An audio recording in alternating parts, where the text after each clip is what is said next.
TXT has entered their superhero era, right? I mean, they're chasing that feeling music video, has them literally coming into the music video on a shooting star or like a fallen star. They can do stuff individually, like climb on the side of buildings and drive upside down in a car. And of course, when they come together, they seem to actually be able to bend the fabric of reality just like Doctor Strange. But unlike the chaos that often unfolds in the wake of superheroes, as we see in like Marvel movies, TXT ends their music video by getting honked at by traffic and just sort of walking to rejoin society, seemingly normal. But this signifies something that for TXT is actually like different and new. Because historically, when they had differences, say when they were, growing horns from their head, they would run away from society. They thought they were monsters. If they were being themselves, they were on their magic island, on their own, having fun. Or they were otherwise largely misbehaving and, breaking the rules and rebelling like in Loser Lover. So for the first time, TXT has finally entered an era of accepting themselves. And with the webtoon and web novel completed, this also sort of spells out a new direction for them to go in with their narrative and what they want to share with us. And this is actually something that's highlighted in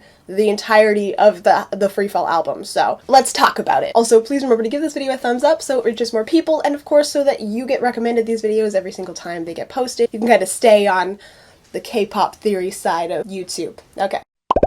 The name chapter for TXT is a series of changes. The Temptation album sort of revealed the lies that the previous albums had laid out, and revealed that the beautiful island they were on was just a dream, it was a fantasy set in place, it was kind of like a lie, and they can't stay there anymore. And all of this is actually summarized in the opening lyrics of Chasing That Feeling. Turn my back on heaven, fall from the sky, maybe I'll miss it for good. The Sweet Mirage, which was also their tour name, so I love when they do that. Anyway, it's a lie that they have to turn their back on because they realized it was somewhere they couldn't stay. And this can be applicable to you if you view this as their Starseeker story, or as their sort of more like alternate, like music video only story, which I made a really big video on that's like an hour and 40 minutes, so if you have some time and you really want to know more details about their story, click the card. They basically realized that something was tempting them into just being happy forever in paradise and making life instantly perfect and lovely, and nothing there was real. And in fact, it may have been making life worse for maybe other people, because that meant they weren't allowed to sort of stop the apocalypse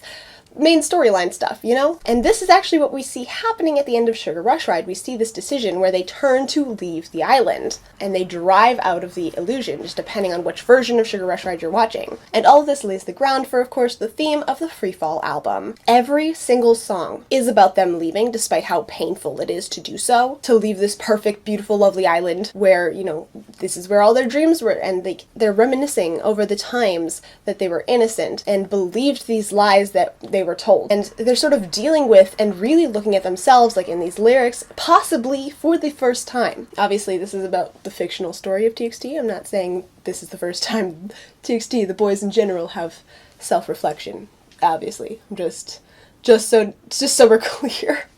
But TXT's story has always been about growth. Just like classic stories like Peter Pan, which of course was referenced all the way back in like Magic Island, and in the previous album, the Temptation album with the whole concept trailer, and The Little Prince, which I do feel like has been referenced before, but is also being referenced in certain songs like Dreamer on this album. We know that they don't want to let the magic of childhood just go away. The whole point is that they don't want to just grow up and become boring adults. They want to find a balance between magic and the more like down-to-earth reality, basically. The real world. So this album and all of its concepts, which I already made a video on breaking down all of them in more detail, if you want to watch that, with flowers sprouting even when it seems unlikely to do so, or in places that doesn't make sense, and even the albums on the inside have these like words printed in them. So when you open one of the albums, it says, first of all, the inside thing says, tear yourself away from what is holding you back. Literally tear open and break the album to get into it. Oh my god. It hurts me a little bit, but I love the concept of it. I wish that it closed, but like, my point is that the inside of these albums all say something different. Let me read them out to you now because they all have to do with the same concept. Despite how cold and damp this place might feel, face reality head on. Sometimes magical moments can be found in the most unmagical of places. which I covered this one before, but even in a world where nothing is obvious or certain, there is still a dream to hold on to. They all kind of encompass this same theme. And of course, the Chasing That Feeling music video puts all of that into action. Kind of literally, because it does look like a movie or like an action movie or something to me. Basically though, we see them as falling stars in the beginning, which of course is a mirror of the Gravity version of the album that seems to show them falling in like these sparkly, beautiful outfits, but there's scenes where they're kind of like beaten up, they fall and it hurts. They're climbing back up, despite that, like literally climbing up the stairwell. They are chasing that feeling, as it were, even as they prepared to fall again and again and again, potentially, which of course they fall. But of course the music video does start in the city, which is a version of reality. Their reality version is literally in the city, and that's like the above ground area is reality. However, the boys, when they land as a shooting star, pass through that into the sewers. They like break into the ground and they're in the sewers just below reality. In the concept photos, this is the melancholy version, and they are like around what looks like discarded furniture and instruments, which I interpreted to be dreams that are discarded by other people. But TXT, however, overlook that. They're like, well, this isn't where dreams go to die. They see these lights that they want to follow. They're chasing that feeling, right? And they each have their own color, which makes me wonder, like, are those colors going to come back? Because I don't think we've seen something like that before. But, like, I want to know if we're going to see these colors associated with each of the members in the future or not. So, anyway, I digress. Basically, they start chasing these lights, which are these powers. Despite the fact they're in the sewers, everyone else's has, that's where waste goes. Things are discarded there. But they are like, no, I'm not discarded. And them chasing this brings them back into reality again. And then we sort of start to see how out of touch they are, especially like in Yeonjun's scenes where they were running into people. And I think that this kind of implies two things. That while they were up in the dream world, in their magic island, in the sky, they didn't really have much of a connection to people. It was disconnected from reality, and it being a sweet mirage. And also that the light, that power, is a part of them, and they aren't whole and they aren't aware when it's missing. Like they're missing something and they're like, I'm disoriented. I think that we can imagine the light in this instance as a stand-in for like other magical things that we've seen, including the horns on their head, like in Crown and Nap of a Star, which is also a thing that several songs on the FREEFALL album talk about. Like this exact sentiment, in fact, is literally found in the lyrics of Deep Down. In Korean, the subtitle is called "The Horns That Came From My Head Were My Crown." These are the lyrics from that. Endlessly trying to escape, but in the end, I meet myself and the horns in the pitch black darkness. Right before I shatter you, I realize, without you, I am nothing. So they talk about their previous attempts at escaping, but realize that without the thing that they were previously escaping because of, their horns, this light, they aren't anything. It's like part of them. I'm interpreting this to be like their sense of passion and their dreams and the freedom of their childhood, but of course you can interpret it differently if you feel like it might be something else, or if it resonates better with you as a different thing. So yes, they are despondent without these lights, but it also explains their draw to chase them. And of course, these things give them these otherworldly seeming powers within the real world, within reality, like being able to walk on walls and drive upside down, etc., etc. So just like TXT have always separated in the past, such as we've seen in music videos like Nap of a Star, they come back here together, again, after growing and receiving each of their individual powers, this magic, their individuality. Here too, they find each other again. They literally have a moment where they separate, exactly like Nap of a Star, and then they come back together again. Coming together has always been magic for TXT. I mean, their name is literally Tomorrow by Together. They make a better tomorrow by being together today.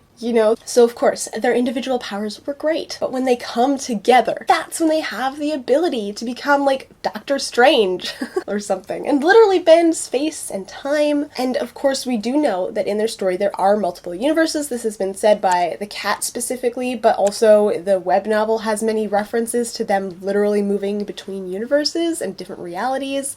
And the whole concept of Moa, the ghost, is that it's a bunch of different Moa from different realities who come together to create this one form. At this moment in this music video, I think they're like, well, we're happy in the universe that we're in. So, just like in the lyrics of their song Happily Ever After, even if you close the fairy tale book, life continues. They close the book, and this time they don't lock on it like when Bumgyu did in Blue Hour. So at the end, they accept, yeah, we have these powers. And while everyone else in reality is going about their business, they end up joining them. They join in with them. But it's not like they forget that they have these powers, and there's a lot that they can probably do to influence people with these powers in a positive way, hopefully. It's sort of like the lyrics of Dreamer. Rediscovered name, chasing dreams. I'm a dreamer, dreamer, dreamer with memories of stars. The name is of course their true name, but also their purpose in life, what they want to do. I think that they won't give up, but they will no longer allow themselves the temptation of getting completely lost within their dreams and their powers and getting like wrapped up in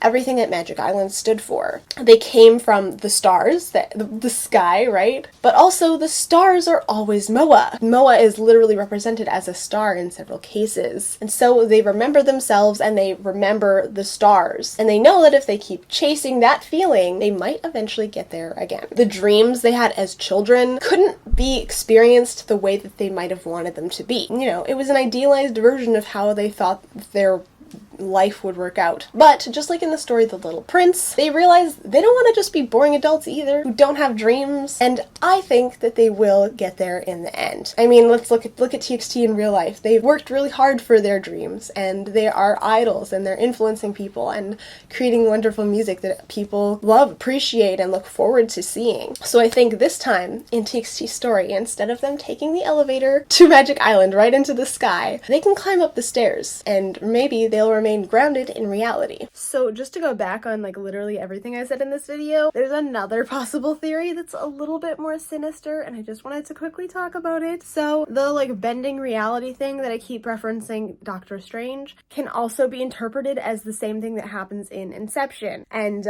spoiler alert for those who know Inception, they're in a dream within a dream.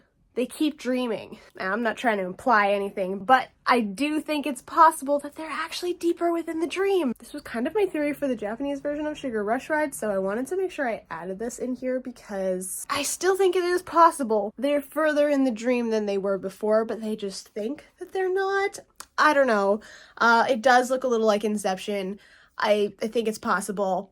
Just wanted to add this in here because I don't even know, guys. Let me know what you think, if it's possible that they're further within the dream or not, because I could see them doing something like that. And there's a lot to play with, obviously. Just wanted to bring up that possibility because I don't think it's necessarily over. But let's talk about it if it is. Because, you know, this could be the end of the story. Or is it? Let's talk about that. Is this the end? This has been asked a lot of times. Is TXT's story over? The webtoon and web novel have both ended, and it doesn't help that this album had so many references to their past ones that it kind of feels like it's like wrapping things up in a nice little package. And I won't be going over all those references here, by the way, but there's like a million threads and TikToks on it, so, you know, they break down every little reference. It's crazy. There's so many. Like, oh my god. But to answer the question, is this the end? Yes. And no. Yes, because I do think this chapter is now over. The Star Seekers chapter. It's over. The web novel had a proper ending. The webtoon also had a proper ending, although I will say it was a little bit rushed. That's for a different video. But they did leave us with several unanswered questions. So I don't necessarily think that it's over, but they're in a new chapter. It's no longer about saving the fate of the world and all of this fantasy magic stuff. I think it's now about what can you do with the magical moments that are in your everyday life? And they're going into something completely new. Because this music video really does tell us that, like, hey, they're starting to grow up now, they're in reality, literally. It was the name of the album, the concept version. So, also no. The story's not over. This is a new beginning for TXT. I do think it may be, again, the end of the name chapter, which may be the end of all of the chapter series in general, or maybe not, I'm not sure. But I could see them going either way. They could be like, that was, you know, we had all our different chapters, and now they found their name. They can move forward in life, so I feel like that could be like its own story. I could also see them saying, hey, let's take it a little bit further, go a glimpse into their futures. But it is worth noting that if this is the last name chapter, usually you have 3, right?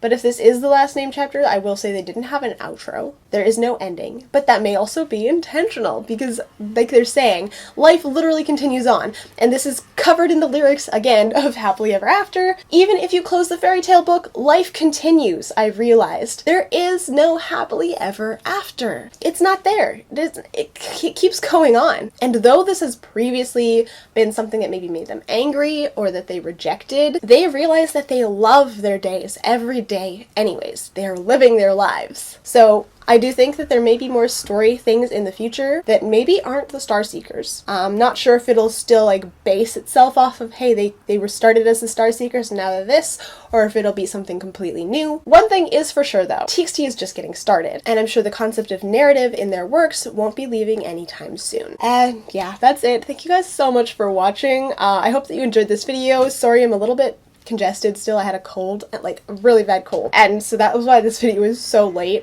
Thank you for your patience. If you did like this video though, please give it a thumbs up. Make sure that you are subscribed with notifications turned on so that YouTube tells you every single time I post a video, or at least recommends videos to you. All of my social media is linked in the description below, although I do tend to mostly use Twitter. And of course, I want to give a shout out to my patrons over on Patreon. Thank you guys so much for all of your support.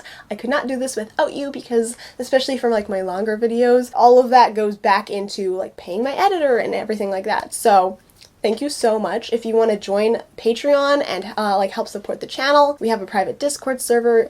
I post the scripts for early access for certain tiers, and of course you get like reviews and updates and stuff. So feel free to follow me on there and, you know, let's have a discussion. But as it is, thank you guys so much for watching and being here, everyone. Stay sunny. Bye!